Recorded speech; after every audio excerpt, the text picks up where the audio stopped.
જામનગરના બાલાચડી રોડ પર આવેલા એક વોટર રિસોર્ટમાં દુઃખદ ઘટના બની। 14 વર્ષીય આરવ નામનો કિશોર પરિવાર સાથે વોટર રિસોર્ટમાં ફરવા આવ્યો હતો, જ્યાં સ્વિમિંગ પુલમાં નહાતી વખતે અચાનક તેની તબિયત બગડી। માહિતી મુજબ આરવ પુલમાંથી બહાર આવી બેઠો હતો ત્યારે તેને અસ્વસ્થતા અનુભવાઈ હતી।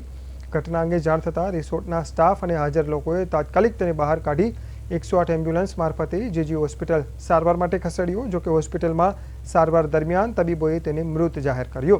આ ઘટનાને પગલે પરિવારજનોમાં શોકની લાગણી ફેલાઈ છે। સમગ્ર મામલે પોલીસે જરૂરી કાર્યવાહી હાથ ધરી છે અને કિશોરના મૃત્યુનું ચોક્કસ કારણ જાણવા પોસ્ટમોર્ટમની કાર્યવાહી હાથ धरी है।